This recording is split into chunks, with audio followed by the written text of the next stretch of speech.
I'm really excited to be here this morning to chat with all of you about how we can use network knowledge activities, which is a specific framework that I'm going to teach you about how we can use it to empower our students to become lifelong learners by thinking about the way we use our online classroom a little bit differently than we may usually.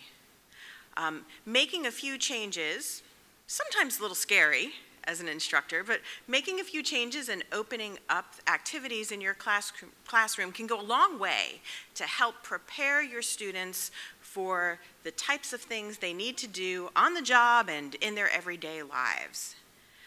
Now, I was so glad that Elaine introduced me with my people first, content second, technology third, humanist approach to education.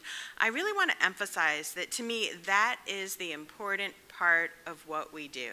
So online learning may feel like it's all about the technology, but I've been teaching online for a long time. I've been teaching online since the last century, except that makes me sound really old. And the technology has changed, but what's been consistent throughout has been people and their need to learn.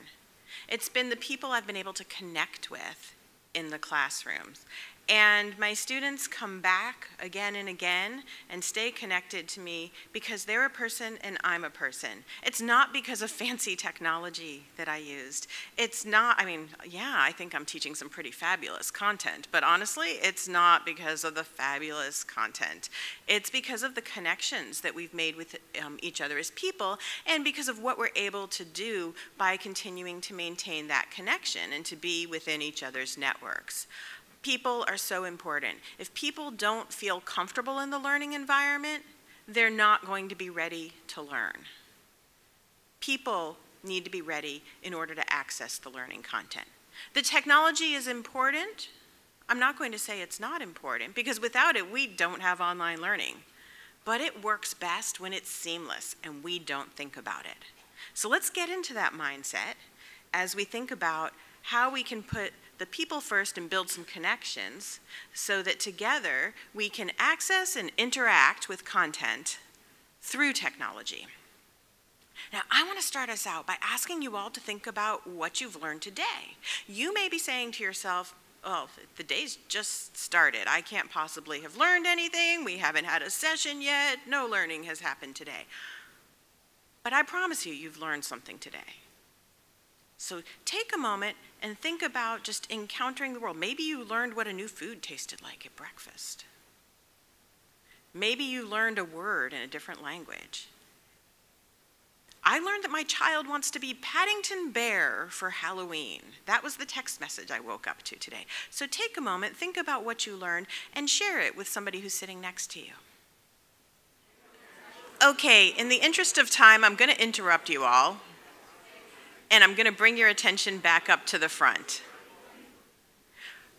Something I maybe didn't just learn, but I got reminded of is what a beautiful thing it is when you're standing at the front of the room and you ask a group of people, whether it's at a conference or your learners in the classroom, you ask them to do something and you immediately hear the room filled with laughter and happy voices chatting along. What a great thing that is.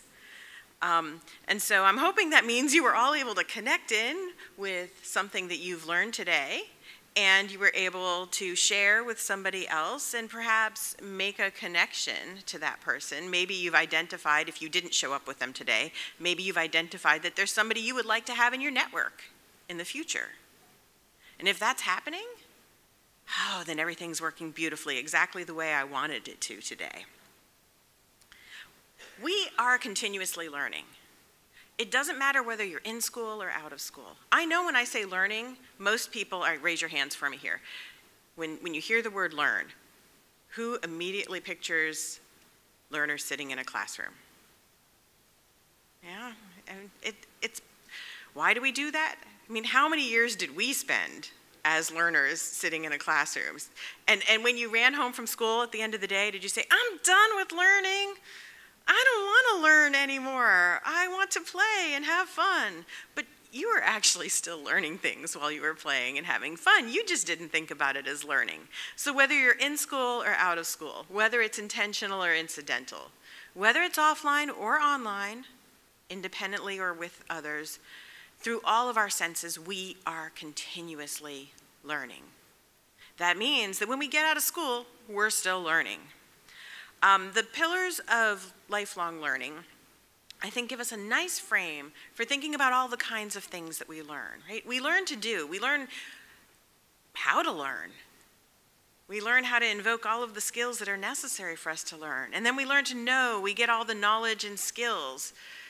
But that we still have to learn how to interact with each other and to live on this planet together, or to live in a neighborhood together, or to get along in a workplace together. These are all critical parts of our lifelong learning. And I mean, so we're all adults here. I think we've all seen enough to know that when people get out of school and find themselves in the workplace, they haven't finished learning how to live together. There's still a lot of learning to do there. And just learning how to be, right? Our identities, our very essence holistically. That's something that we work on throughout our entire lives. If I take it out of our really standard learning perspective, and think about just, how much wellness and mindfulness content there is out there, how much of an emphasis we have on those kinds of things, that just shows that people are working on learning to be throughout their lives. So what I'm going to do is corral our thinking into the idea of professional learning networks. So what I'm talking about could really apply more broadly, but I'm going to get us thinking about professional learning networks. And that comes to us from Krutka, Carpenter, and Trust, a group of researchers who have worked together in multiple conversations, and I highly recommend plopping their names into Google Scholar and looking up their work. They've looked at how educators in K-12 and higher education build personalized networks so that they can engage with each other in continuous learning processes. And while they've looked in K-12 and higher ed, the concept really applies across any professional setting, and honestly, it applies to personal and hobby-based learning settings as well, this idea of professional learning networks. My PLN, so I'm a university professor. I work in the field of instructional systems and learning technologies. That's my lens.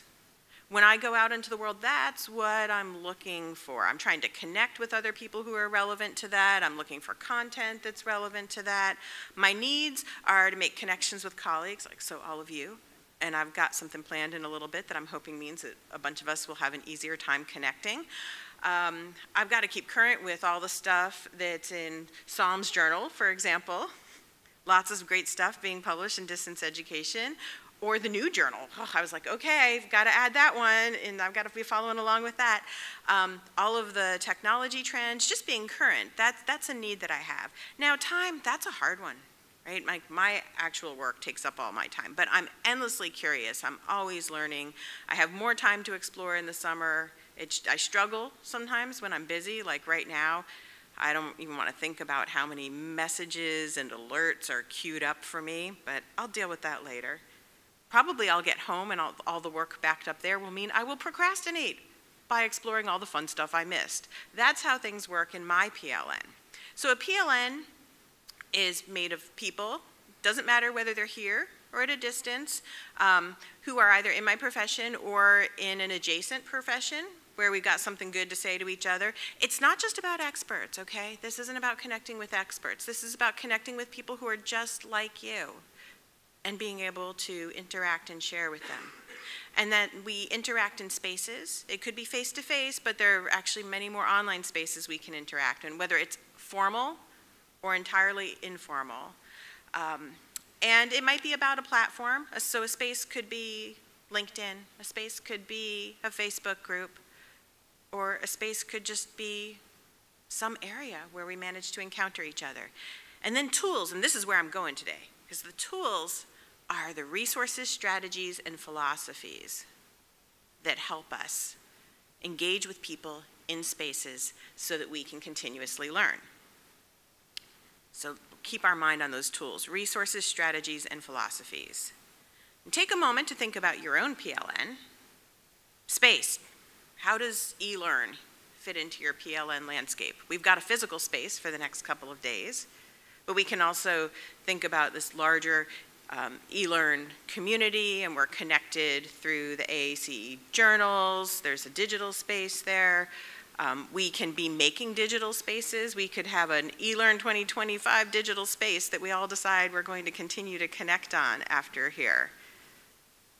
The people, do you have plans to connect with people while you're here? I hope you'll connect with me. I hope you'll connect with each other. I hope you'll walk away from this conference thinking to yourself, wow, I know a lot of new people who I can contact when I want to share something with them, when I have a question about something because I know that they have other expertise, all sorts of reasons why I might want to connect with them after the conference. And then the tools. Think about what strategies you're going to use while you're here at eLearn to build and maintain your network. If you didn't use any, right? If you just came and sat in each session, and that was it. You didn't introduce yourself to anybody, you didn't talk to anybody, you didn't exchange your name cards, you didn't exchange email, you just showed up and you walked away, then you didn't use any strategies, and you probably didn't do anything to improve your PLN. And I'm hoping that you're going to be real intentional about strategies and using them while you're here this week. Now let's shift for a second and think about online classes. They can go one of two ways. Often what we do is treat them as virtual cubes, but they also can be gateways that open us up to the world. So let's think about the virtual cube first. Cubes have walls, don't they? Actually, look at this room. The room has walls. We are inside the room. The walls are keeping us inside the room. We could go to the back. We could open the door. We could peek outside. It would show us the space that's immediate outside of us. Walls, we think of walls as keeping us safe as we're learners. Learning can be a vulnerable space, but they also keep us confined. When we're learning inside the walls of a virtual classroom, so if I'm in a learning management system and I just put all of my content in there, I have any student interactions in there, all of my assessments happen in there, my students are safe, but my students are just getting to see the things that I've chosen for them and nothing more than that. It's very confined. So as an instructor in that cube, I own the content. I'm in charge of every activity and interaction that happens. I entirely control the narrative of the classroom. Depending on your philosophy of education, that might sound perfect to you, or that might sound really dull and limiting. Who thinks it's dull and limiting? I do. I know Kurt does. I took classes from Kurt when I was in graduate school, and one of the best things that he did was connect us all over the place to things that were outside of the class and invited us to bring things back into the classroom. So his classroom was this huge digital gateway, and it was a face-to-face classroom. And this wasn't a time when we were all bringing our laptops to class, and that didn't matter because Kurt was a visionary. He saw where things were going, and he was able to say, we need knowledge to flow into our classroom, and we need knowledge to flow out of it, and we need to become a big network together, and I need to empower my students to not just look at the content in the class the way that I do. Sorry, I'm speaking for you here, Kurt. But to not just interact with the content the way that I do, but to show me new ways to interact with this content. And that was the exciting thing, I'll tell you, about being a student in Kurt's classroom, was that I learned to have my voice. I learned a way to channel my curiosity, to follow it off into this new, at the time, online world, and to make meaningful connections that I could own and bring back and share with everybody else. Very empowering. Now, you might say, well, can't students just sort this kind of stuff out on their own? Like, just let them do it if they want to do it. And if they don't, well, no big deal, right? You know what happens? It doesn't happen. No, the students can't sort this out on their own. We might like to think that our students are out there seeking connections, and we also might like to think that they're really good at going from their everyday life activities. Okay, I've got my phone up here so I can keep an eye on the time, but you know, students, right, they're walking around like this all day long. Endlessly on their phone. What are they doing on their phone? They know everything, right? They're on their phone more than I am, so clearly they know more about using things in this networked world. Only, actually, they just know how to do it in this very narrow band. And I do a lot of research with emerging adults, with teens and people into their early 20s. And what I found is that they don't know how to go from everyday life activities to career preparation in the digital world. They need help. They're kind of scared, honestly, to do some of that. First, they're not actually posting to the open world all day long on their social media accounts. They're sending private messages to their friends. They're sharing things to a very small and closed friend network. But they've been told their entire lives that posting online is bad, is dangerous. It's going to get them in trouble. They're not going to get a job. They're not going to get into university. Bad things are going to happen. So why would they want to post things more broadly online? Why would they want? They've been told that strangers are bad. Don't connect to people you don't know. So why would they want to go online and meet people more broadly? And then you put it into this context that they don't actually know at all about being in the workforce, which is just scary to think of in and of itself. And we assume that they're going to know how to be digital in the workforce? No, they don't know. They don't know. But we have an opportunity in our classrooms to teach them. So if we think about emerging adults as a user population, and really this could apply to all adults, but particularly our emerging adult group, we need to think about the abilities that they bring, what their identity is as a person online, how wise they are about things, their user habits. Digital natives, right? We talk about digital natives like they are just power users of the internet, but it's just their own little corner of the internet to remember.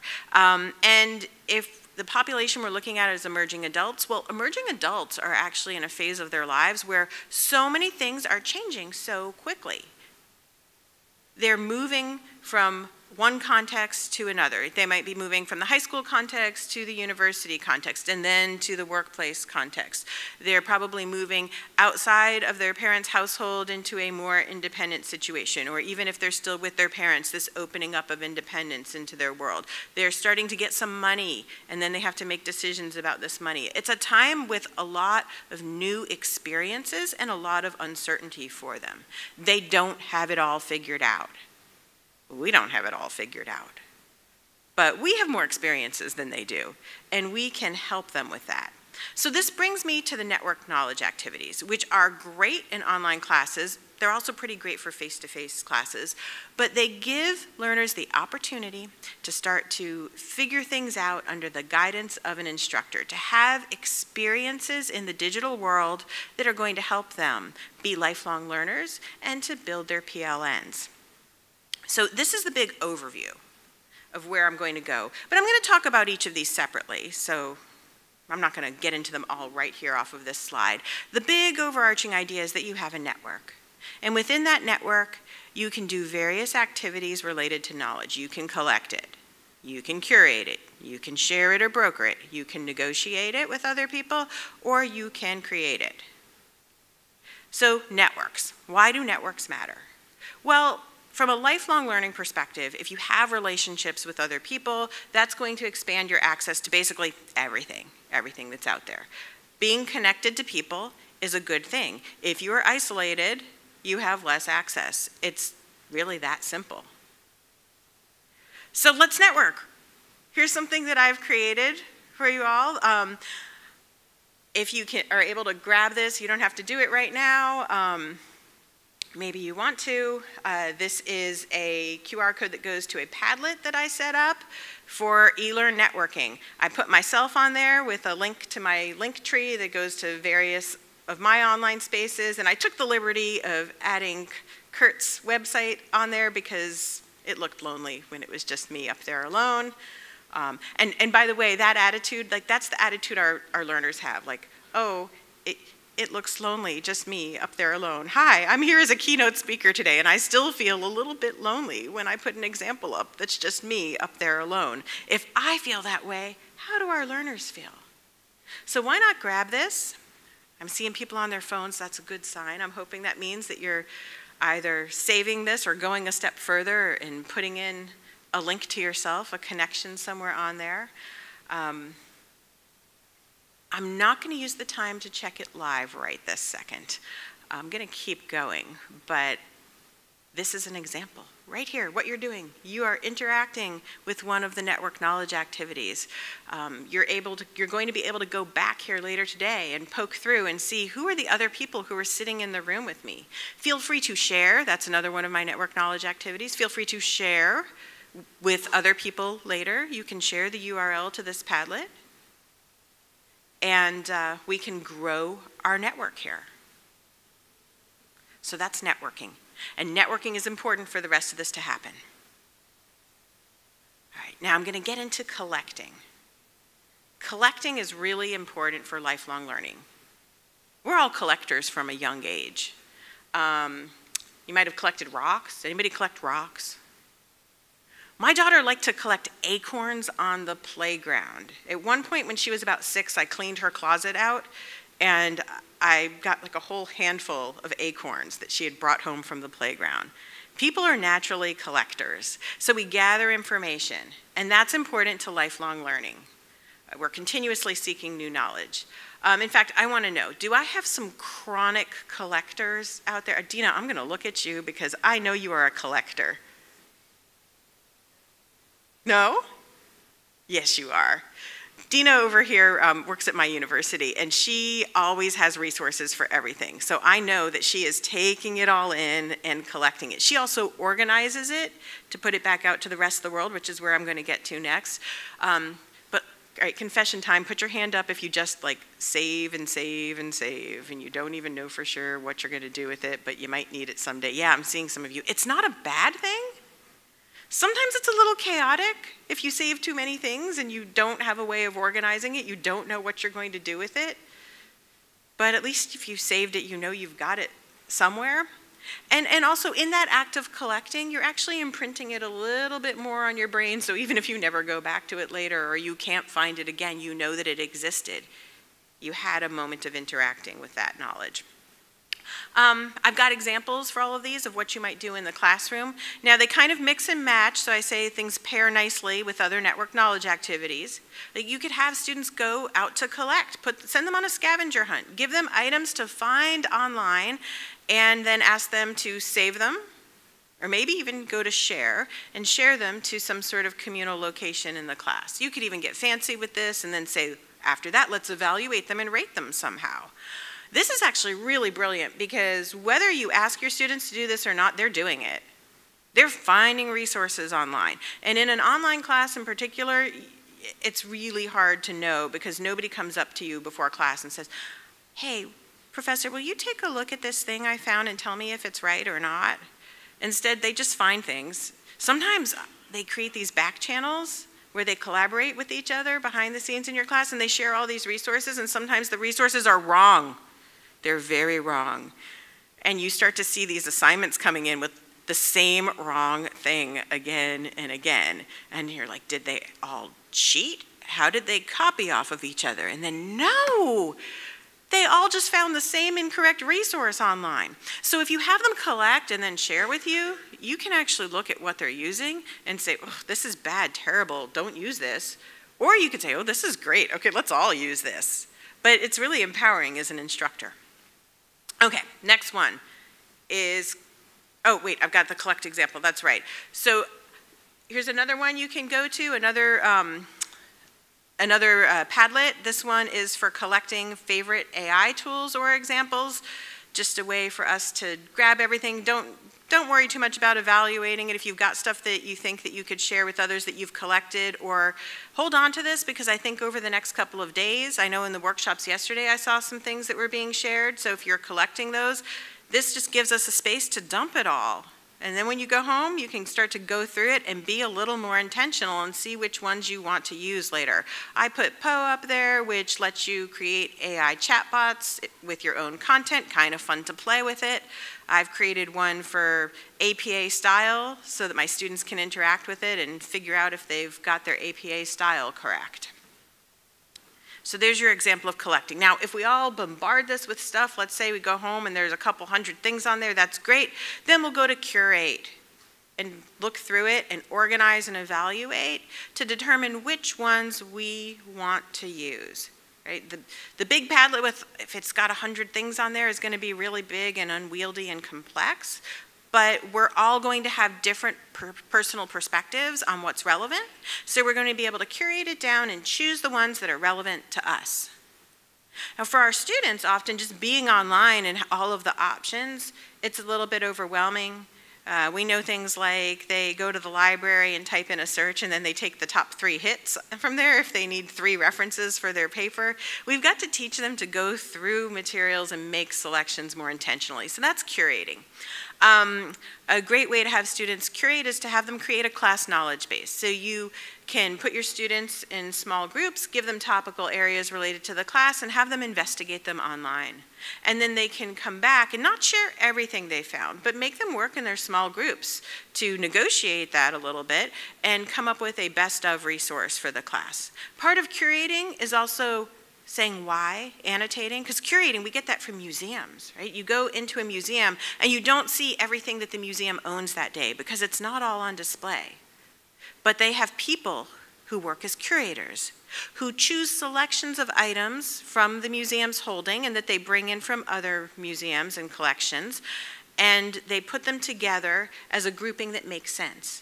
And then if you're one of the museum people who reads all the signs on the walls, that's me. I take forever to go through a museum. So if you go with me, just know you're there all day long.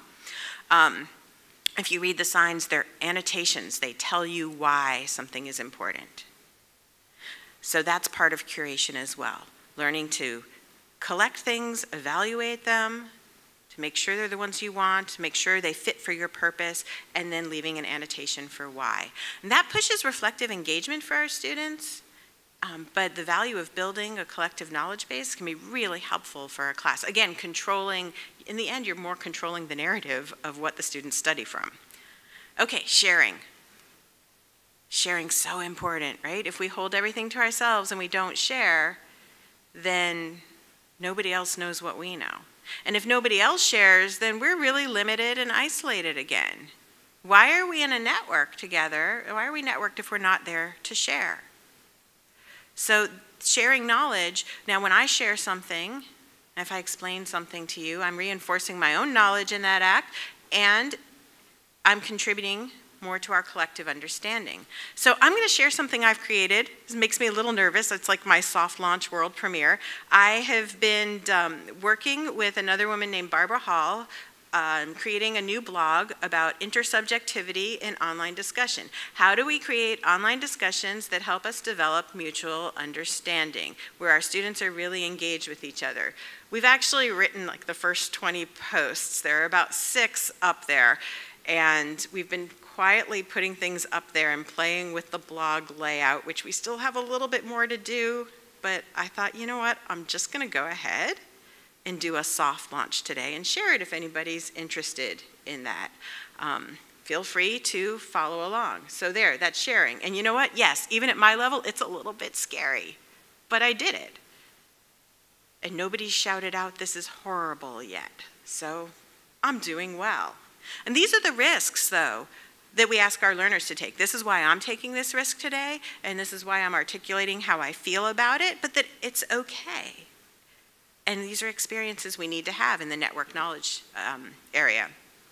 An assignment that I often do with my students is knowledge sharing and tracking. So I want them to learn what happens when they share, the impact that they have, how broadly something might be shared in the world. So when I have something that I want them to share, maybe they've curated something, maybe they've created something, maybe we're doing renewable assessments in our class, so instead of creating papers that nobody is going to read again after I read it, I mean, what a lot of effort for something that nobody looks at again. I might ask them to do for their assessment, something that can live on in a meaningful way if they do it well enough. But in order for it to have that meaning, it needs to be shared with the world. So we go out and we share that with the world, and then we follow its path into the world.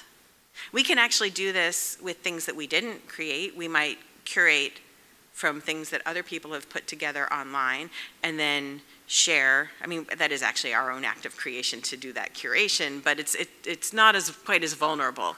And we learn what happens when you share. Then we have brokering. This is like a really specific kind of sharing. It's standing in the middle and taking something from one group and saying, this thing over here is going to be valuable to these people over here, so I'm going to grab it and bring it over here. And that really gets us to think about our networks, to think about resources and the larger ecosystem that we're involved in.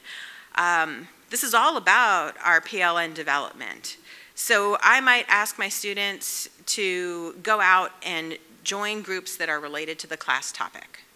That's actually great because they're developing their PLNs, they're making meaningful connections, but then I ask them while they're there to think about things that are being shared in that group that would be valuable to our class, not necessarily to the whole class or themselves. It might even just be to somebody in the class who's working on a project on a specific topic, and be a knowledge broker and bring it back to the class.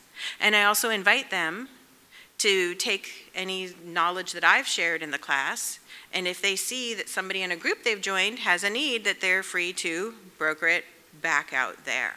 So that's brokering. Then we've got negotiate. This is our dialogue. We share things, we make things, we curate things, we're curious about things. We need to talk about those things. We all have our own different perspectives, so we negotiate to reconcile those perspectives, to understand how others think.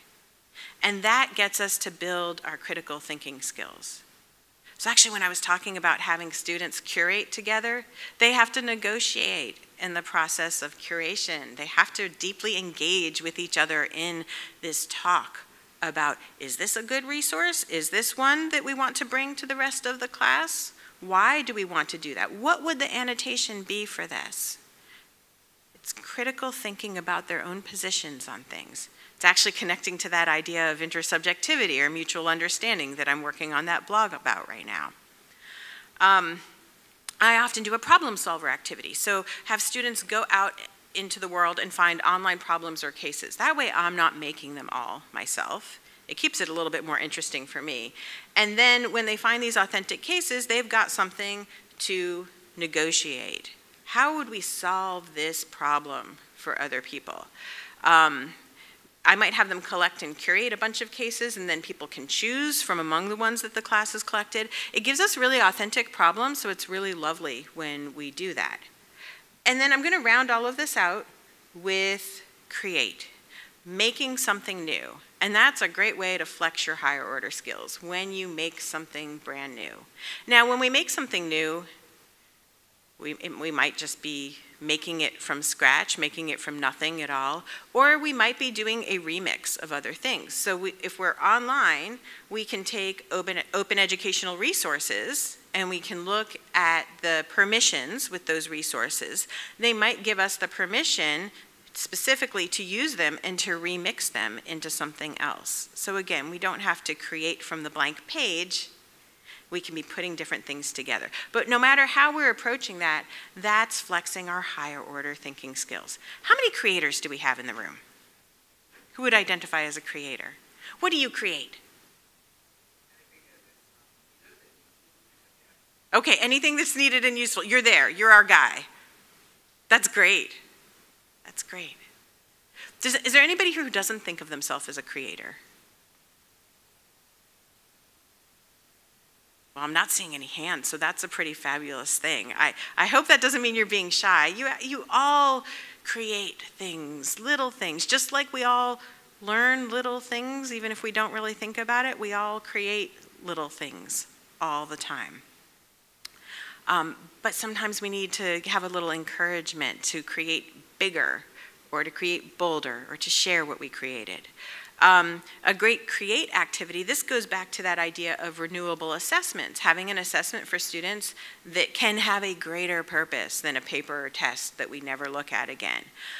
If students are learning about a topic that other people should be learning about, we might get them to synthesize their learning into some sort of public service announcement or something that can be used for public education, or even creating open educational resources themselves that can be freely shared with others, that can be brokered through to other communities. You can have students from one class creating something that might be used in another class, or yeah, I mean, the possibilities are really endless when we start talking about creation. Now, it's also not the case that everything that has been created has to be shared more broadly. So I want to offer that caveat. And we can do these things within our class just to emulate the network knowledge activities in a smaller closed environment, if that's what we think is important for our students. But still, by asking them to create something and share it with 20 people in their class, in a closed environment, we're still getting them to go through that cycle so that they're going to understand it and feel a little more comfortable with it if they try to do it more broadly online. So here, I'll share something else that I'm creating. It's not out there yet. It debuts in about a week. I have been recording podcast episodes with two of my favorites, Melissa Jones, who's a learning designer at Dartmouth College, and Lauren Bagdy, who is a professor at University of Georgia. It's called Between the Prompts, and we've got one stream on AI and learning and another on AI and research. If you want to get the notification when it officially launches, send me an email. Woo, I'm doing all of the brave and bold things up here today, right? So I'm sharing something that I am creating. So seriously though, feel free to send me an email and just say, hey Vanessa, when you do your official launch, share this with me and I'll just compile a list, and when it's out there, I will send that out to everybody, because why not? Why create it if we're not going to share it? And I'm super, super excited about it. We're just getting some of the stuff behind the scenes set up before we launch right now. Okay, so that brings me to network knowledge activity math. Hopefully what you've noticed, although I've talked about the activities in isolation, is that they add up to something greater in the classroom. You can add them in whatever way it makes sense. But the reason to start with this idea of these network knowledge activities as individual ones is to get clarity on what is important for your students in this moment. What are you really wanting to put the emphasis on? Is it an emphasis on collecting? Is it an emphasis on curating? Or is it sharing that is the important part of it? When you know what the emphasis is on, just like when you know what your learning objectives are, right? You can match this up to your learning objectives, and then you can really articulate it effectively to your students and find the appropriate tools to support it, and all of that stuff starts to work out really well. All right, so network knowledge activities for lifelong learning. Now we bring it full circle. Bringing this into your classroom, opening up those doors and the gateways so that knowledge can flow in, knowledge can flow out. We're helping our students develop skills that may be beyond the ones that were in our official learning objectives, but that are still really valuable, like digital literacy and networking, self-regulation. There's a lot of self-regulation they actually have to do once they get into these online spaces, and some of them are overwhelmed, but you can help them. You can scaffold this experience for them. There's a lot of critical thinking that happens. And also, learners sometimes forget to take the critical thinking of the classroom into these other spaces. They just lose all of their critical thinking skills, and you can help them with making that transfer.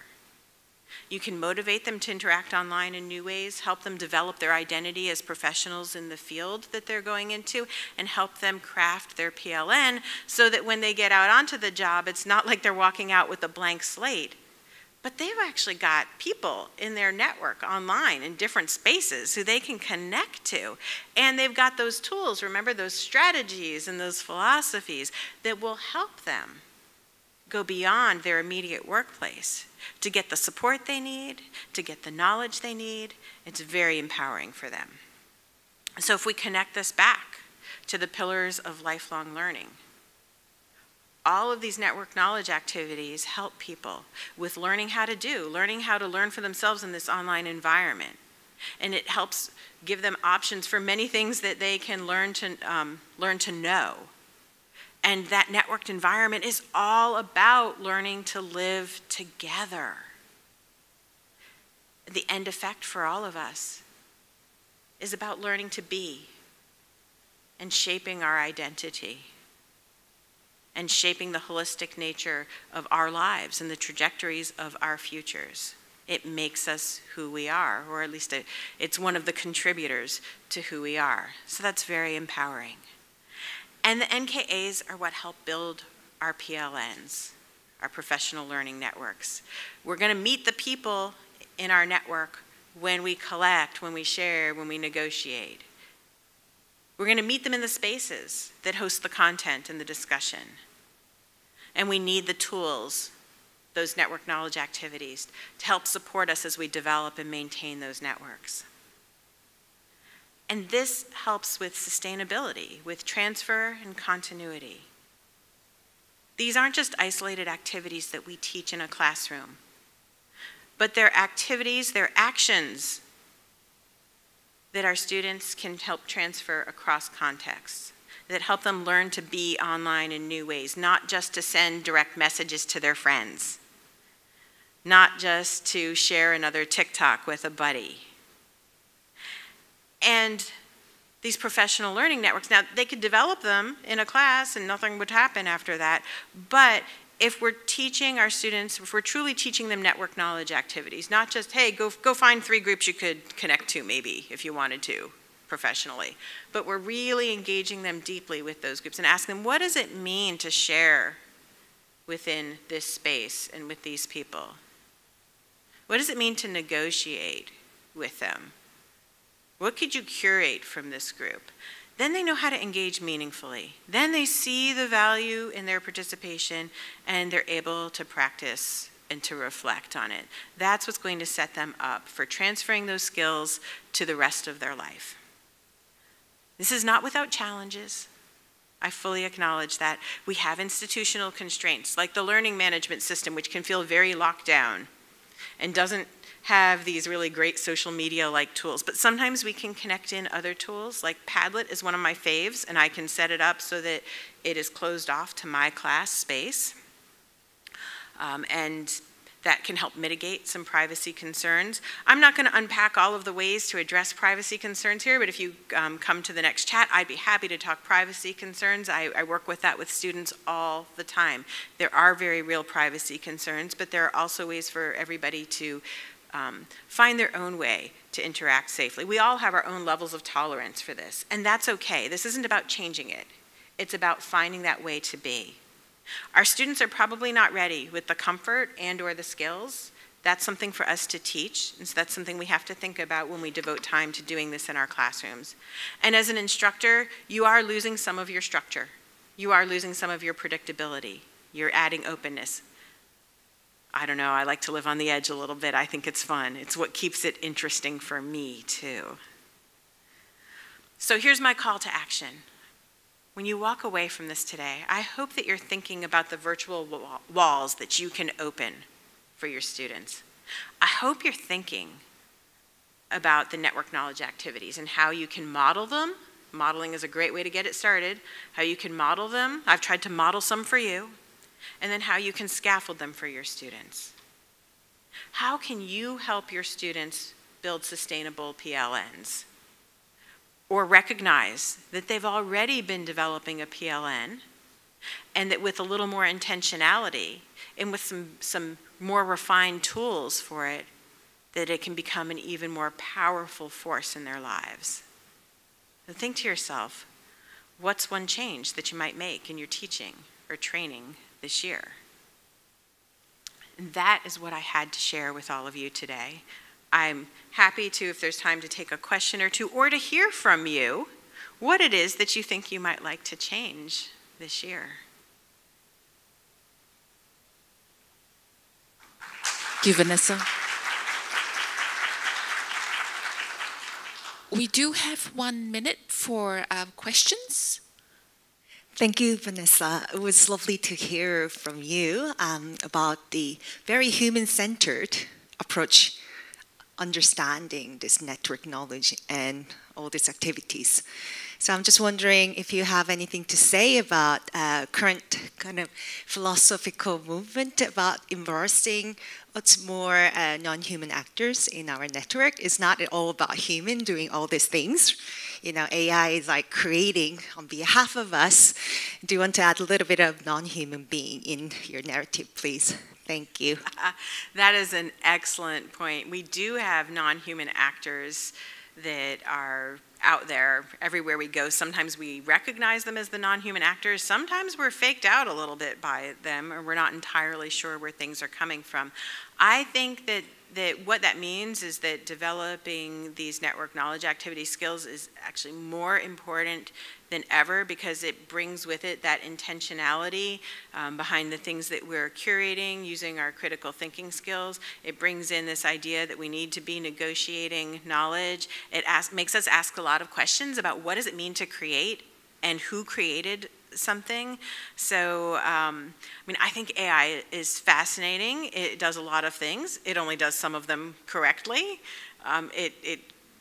It empowers us. It causes us problems at the same time. We definitely have to adjust the ecosystem a little bit and adjust our way of being in order to work with it. I'm not ready to consider AI a person within my PLN. That's me, right? But everybody else can have their own perspective.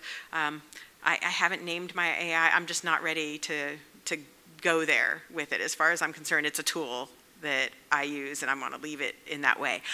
But yes, I think as the landscape continues to change, whether it's AI or something else, we have to always be responding to that.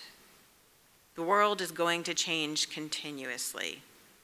If you want to really go back and think about a non-digital world, I know only some of the people in this room lived in the mostly non-digital world for a while, but the idea of a PLN and the concepts of network knowledge activities, although we didn't have those terms then, we still did all of those things in an offline world. We just did them a little bit differently. So as new tech comes, as AI comes, we're just going to learn to adapt. Thank you for a great question. Will you please join me in giving a warm round of applause to Vanessa this morning? Thank you. Thank you, everyone. And don't forget to get out there and connect with everybody, okay? And share. Do all of those good things, please, for the rest of the conference.